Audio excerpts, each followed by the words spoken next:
समय बीतने पर भगवान शंकर तपस्या करने के लिए बैठ गए। यहाँ जगत जननी जगदम्बा ने भगवान शंकर को पाने के लिए हिमांचल और मैना की पुत्री पार्वती बनकर के फिर से अवतार ले लिया है। बड़ी छोटी सी उम्र में ये तपस्या करने जा रही थी। इनकी माँ मैना ने इन्हें रोका और कहा, उमा, ऊ मतलब वहां, माँ मतलब मत जाओ। नहीं मानी, इसलिए नाम पड़ गया उमा। पहले तो कंदमूल फल खाए, फिर पत्ते खाए, बिल्व पत्र खाए, फिर एक समय ऐसा आया जब पत्ते खाना भी छोड़ दिए। जिसने पत्ते भी ना खाए हो उसे कहते हैं अपर्णा। नाम पड़ा अपर्णा। अब अपर्णा कहलाई है। तपस्या बढ़ती गई। भगवान शंकर ने सप्त ऋषियों को भेजा कि जाओ पार्वती की परीक्षा लो। सप्त ऋषि पहुंचे और कहते हैं, देवी किसको पाने के लिए तप कर रही हो? जिसके कुल का पता नहीं, जिसके वंश का पता नहीं, जो अड़वंग वेशधारी है, जिसके पास रहने के लिए घर नहीं, स्मशान में रहता है।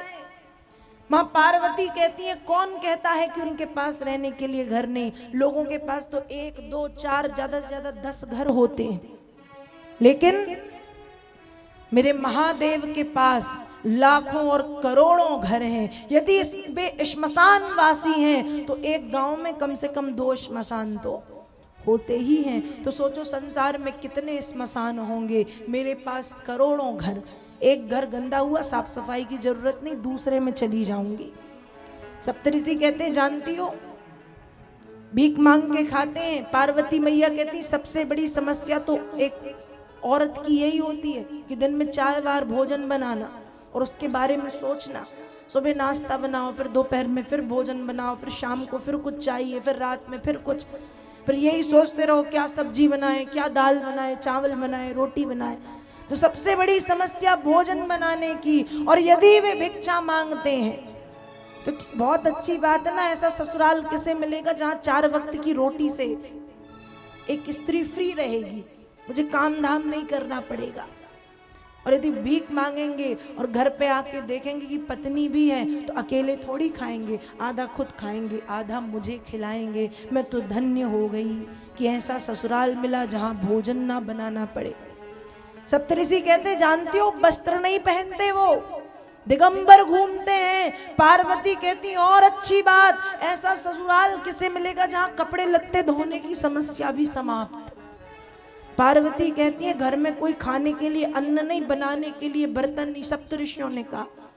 वे फिर कहती हैं कि मैं कह रही हूं ना, ऐसा ससुराल किसे मिलेगा ना जहां पे ना बर्तन मांजने, ना भोजन बनाना, ना कपड़े धोना। वो बैठ के भजन करेंगे और उनके साथ बैठ के मैं भी भजन करूं, मैं धन्य हूं। और सप्तऋषियों ने जैसे ही और अपशब्द कहे, माँ पार्वती कहती है एक अपशब्द और कहोगे तो तुरंत भस्म कर दूंगी। सप्तऋषियों ने प्रणाम करते हुए कहा, माँ क्षमा करें, हम तो उन्हीं के कहने पर आए थे। कुछ समय के बाद स्वयं भगवान शंकर पार्वती के प्रेम की परीक्षा लेने के लिए पहुंचे हैं। लेकिन घटना ऐसी घटित हुई कि इस बार फिर भगवान शंकर पार्वती से भगवान शंकर स्वयं कह पड़े कि हे देवी, आप मेरी पत्नी बनकर के मुझ पर कृपा कर दो।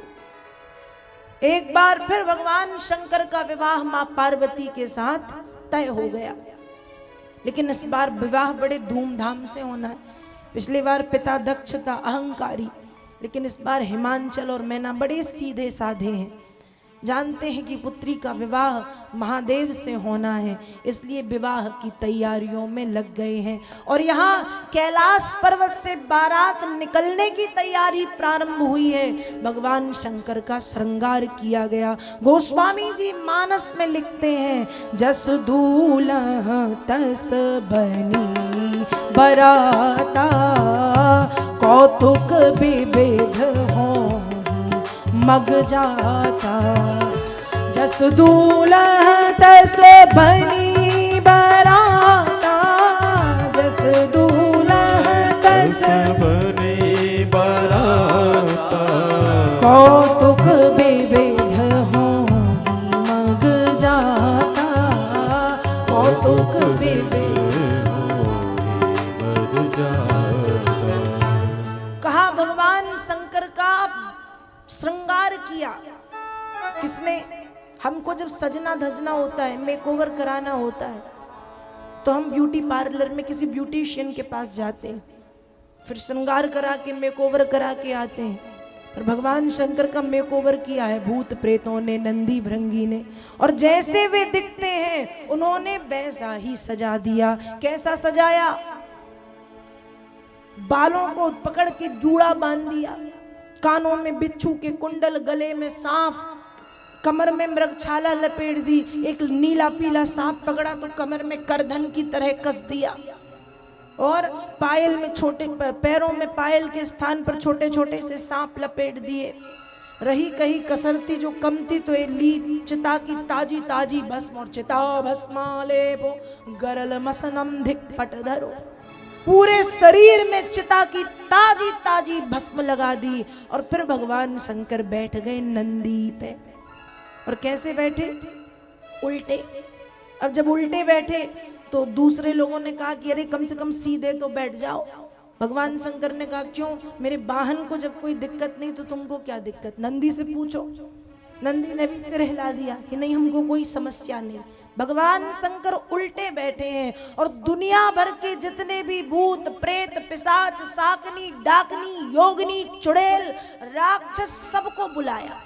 कहा जिसे किसी के विवाह में नहीं बुलाया जाता उन्हें मैं अपने विवाह में बुलाऊंगा। तो भारत नहीं, अनेक देशों से विभिन्न भाषाओं को बोलने वाले भूत प्रेत पधारे हैं। और भूत प्रेत तो ठीक हैं, भयंकर दिखने वाले भूत प्रेत पधारे हैं। अब जैसी देवी देवताओं ने देखा तो बारात भी दो भागों में बट गई। एक भाग में है सुंदर सुंदर देवी देवता और एक भाग में है भगवान शंकर और उनके साथ सारे भूत प्रेत। अब विवाह पहुंची हिमांचल नगर। अब जब हिमांचल नगर में छोटे छोटे से बच्चों ने देखा तो उन्होंने अपनी माताओं से बताया कि कैसे बारात और कैसा दूल्हा है।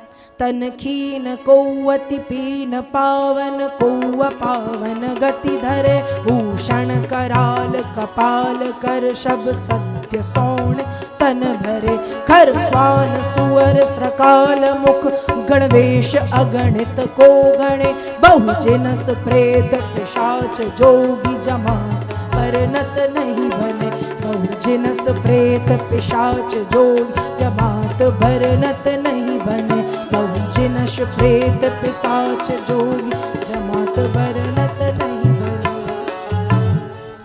भगवान शंकर का स्वरूप देख के बच्चों ने अपनी अपनी माताओं को बताया। अब बारात जब आगे पहुंची तो पार्वती मैया की मां ने सबसे पहले देखा है भगवान विष्णु को। तो सोच रही है कि बताओ जब बाराती इतने सुंदर हैं तो दूल्हा कितना सुंदर होगा। इतने में भगवान शंकर जब पधारे तो मैना कहती है कि मैंने ऐसी बारात तो कभी नहीं देखी जिसमें भूत और प्रेत भी आए। हिमांचल ने बताया कि यही आपकी पुत्री के वर हैं। भगवान शंकर को देखते ही मैना बेहोश हो गई। मैना को उठाया गया, नारद जी को अपशब्द कहने लगी कि ये नारद जी ने ही किया है। नारद ने कहा था पार्वती से तपस्या कराओ, अच्छे वर की प्राप्ति होगी। क्या ऐसे वर को प्राप्त कराने के लिए तपस्या करवाई है? जब मैना का क्रोध शांत हुआ तब नारद जी ने मैना को सती चरित्र सुनाया है कि पूर्व जन्म में ये हिमांचल ये दक्ष कन्या सती बनकर के पधारी थी, लेकिन किसी कारण बस भगवान शंकर से विवाह तो हुआ पर वियोग हो गया और पुनः भगवान शंकर की प्राप्ति के लिए ये तुम्हारी पुत्री बन के आई हैं, जिन्हें तुम अपनी पुत्री समझ बैठी हो। तुम भी उसकी पुत्री हो, अर्थात वो जगत जननी जगदम्बा और हमेशा सदा शंभु अर्धंग निवासिनी, जन्म जन्मांतरों से भगवान शंकर की अर्धांगिनी रही हैं। जब मैना को यह बात पता चली, प्रेम पूर्वक हिमांचल और मैना ने भगवान शंकर और पार्वती का विवाह संपन्न कराया। और हमारे बीच में भी बड़ी सुंदर झांकी भगवान शंकर और माँ पार्वती की है। यहाँ भी भगवान शंकर और माँ पार्वती का विवाह होने जा रहा है। आप भी ताली बजा करके स्वागत करेंगे बोलिए शंकर भगवान की जय, पार्वती मैया की जय। और यहाँ भी प्रभु का विवाह संपन्न हो रहा है। वरमाला डालिए आप और ताली बजा करके आप स्वागत कीजिए।